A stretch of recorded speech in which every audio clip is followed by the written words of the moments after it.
Bienvenidos, mi nombre es Mía Valentina y en este video estaré explicando qué es el sonido, sus cualidades y sus fenómenos.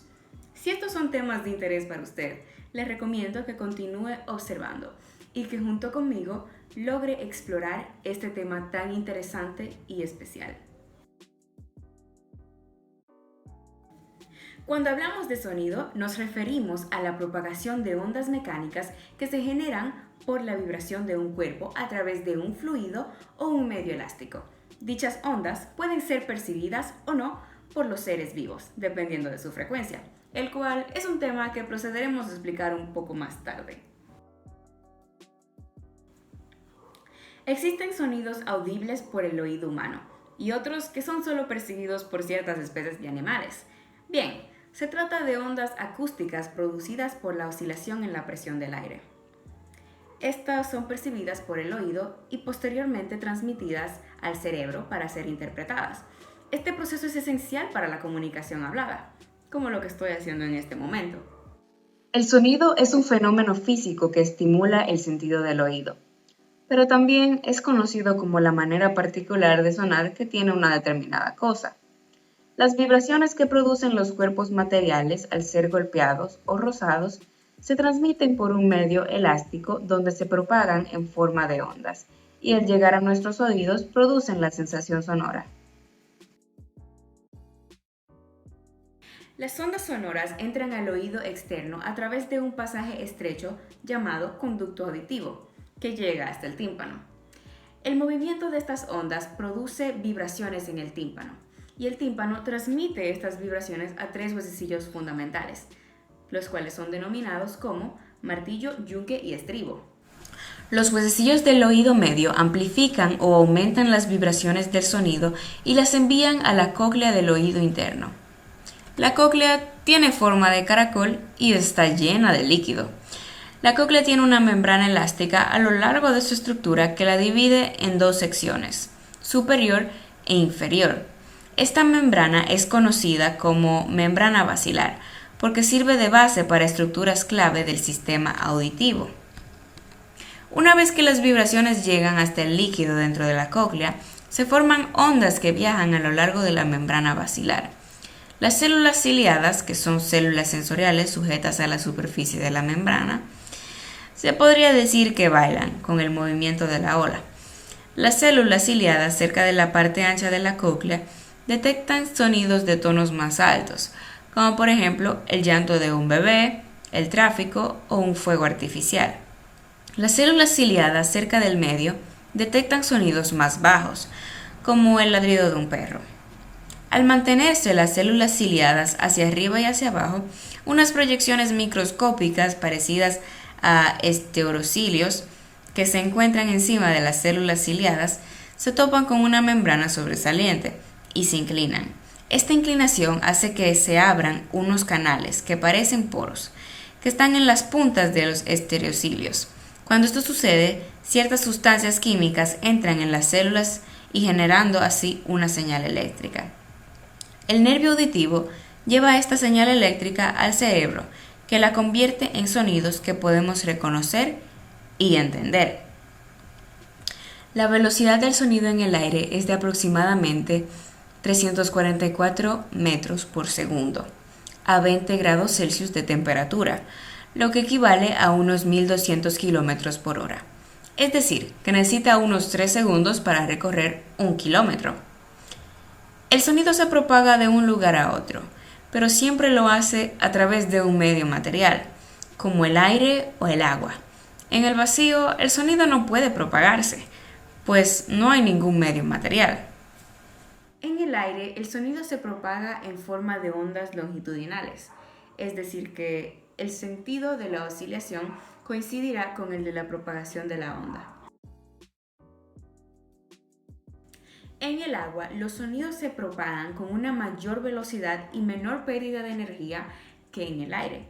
De hecho, las ondas sonoras y ultrasonoras se transmiten a aproximadamente una velocidad de entre 1400 y 1600 metros por segundo.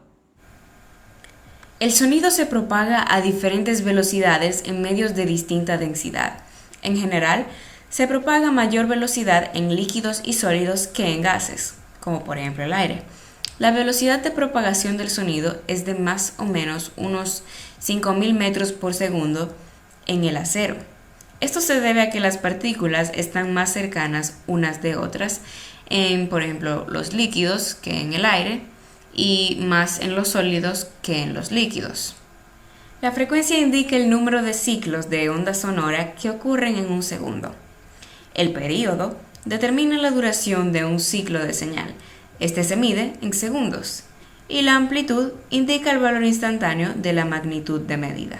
Ahora explicaremos las 4 cualidades del sonido, las cuales son la altura, la duración, la intensidad y el timbre.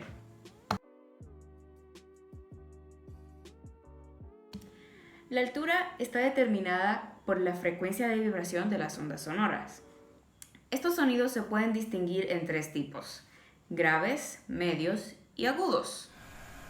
Esta clasificación hace alusión a unos parámetros que pueden ser medidos físicamente. Según estos indicadores, decimos que un sonido puede ser grave o agudo. Esto está valorado en un rango del sonido, que es perceptible para el ser humano. Los instrumentos y las voces están dentro de este rango, situado entre los 20 y los 20.000 Hz. Fuera de él quedan sonidos que los seres humanos no estamos capacitados para distinguir. Un dato interesante sobre esto es que el espectro auditivo de los perros es de 20 Hz hasta 65 kHz, teniendo más sensibilidad entre las frecuencias de entre 500 Hz y 16 kHz. La duración. La duración de un sonido hace referencia a la longitud de la onda. Nos indica cuánto tiempo se mantiene la onda sonora completa. Podemos diferenciar sonidos largos o cortos, según cuál sea la fuente que los produzca. Los sonidos pueden alargarse de forma ininterrumpida o acortarse, como en instrumentos de cuerda frotada, o producir sonidos con una longitud específica, como un tambor o la nota de un piano. El sonido cesa cuando se detiene la vibración. Esta cualidad está limitada al físico de la fuente del sonido. Gracias a la tecnología, esta limitación se ha superado y los sonidos pueden mantenerse digitalmente por tiempo indefinido. La intensidad. Bien, la intensidad de un sonido es equivalente al volumen. Se clasifican como sonidos fuertes o sonidos débiles. Y en realidad todo depende de la potencia, pues es quien consigue la mayor o menor amplitud de la onda sonora.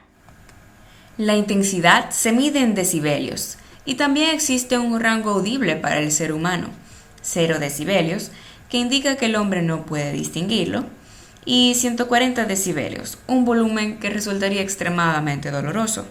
La intensidad hace referencia a la amplitud de la onda sonora. Un dato interesante sobre esto es que la voz humana usualmente alcanza unos 60 decibelios, pero existe una voz humana mucho más alta. Según el libro Guinness World Records, la voz de Jill Drake de Kent alcanzó unos 129 decibelios. Muy bien, por último, dentro de las cualidades del sonido, tenemos el timbre. El timbre, de hecho, es la cualidad que más datos nos aporta. Pues bien, una misma nota musical tocada al mismo volumen, supongamos en un violín y en una flauta, no serán las mismas, pues todo depende de las características del instrumento en que estemos tocando, depende de su material, de la manera en que se toque, entre otras variantes. Pues esto nos permite diferenciar unos sonidos de los otros. El timbre también se aplica a las voces humanas. Puedes encontrar una voz ronca, dulce, ligera o áspera. El timbre puede modificarse con la intensidad y la duración, pudiendo así variar la calidad del sonido. El timbre de un sonido está compuesto por un sonido fundamental y otros sonidos llamados armónicos de menor intensidad. La combinación de la frecuencia, la intensidad, el timbre y la duración es la que te permite clasificar de una forma más sencilla. Ahora hablaremos un poco sobre los fenómenos del sonido, los cuales, en mi opinión, son bastante interesantes. Y bien, empecemos con la reverberación. La reverberación es la suma total de las reflexiones del sonido que le llegan al oyente en diferentes momentos de tiempo. Auditivamente se añade al sonido original. Su duración es función de la distancia entre el oyente y la fuente sonora y la naturaleza de las superficies que reflejan el sonido. El tiempo de reverberación se define como el tiempo necesario para que la intensidad de un sonido disminuya a la millonésima parte de su valor inicial, o lo que es lo mismo, que el nivel de intensidad acústica disminuye 60 decibelios por debajo del valor inicial del sonido. Por otro lado, la resonancia es el fenómeno que se produce cuando los cuerpos vibran con la misma frecuencia, uno de los cuales se puso a vibrar al recibir las frecuencias del otro. La refracción es la desviación que sufren las ondas en la dirección de su propagación, cuando el sonido cambia de un medio a otro diferente. Este fenómeno, por tanto, afecta en la propagación del sonido, ya que bien, puede cambiar la velocidad de su propagación. De hecho, ¿sabías que el sonido se propaga con mayor velocidad en el aire caliente que en el aire frío? También puede producirse dentro de un mismo medio si ocurre un cambio en sus características al no ser homogéneas. Por ejemplo, al existir un cambio de temperatura en ese medio. La difracción se produce al encontrarse el sonido un obstáculo y tener la capacidad de rodearlo y seguir su propagación. La difracción es un fenómeno que afecta a la propagación del sonido, como podemos apreciar en esta imagen. La difusión ocurre si existe una rugosidad en la superficie donde la onda es reflejada y origina la descomposición en varias ondas. Ya no sigue una única dirección. La absorción. Se trata de la relación entre la energía absorbida y la energía reflejada al incidir un sonido sobre un material. La energía de la onda es reflejada en su mayoría. Sin embargo, siempre hay un porcentaje de esta energía que es absorbida por el medio. La capacidad de absorción del sonido de un material es la relación entre la energía absorbida por el material y la energía reflejada por el mismo.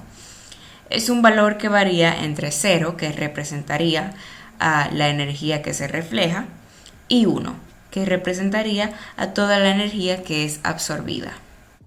Muy bien, con esto concluimos este video. Espero que lo hayas disfrutado y que hayas logrado adquirir el mayor conocimiento posible. Ahora puedes compartir tus conocimientos con personas a tu alrededor. Gracias por su atención. Nos vemos en la próxima.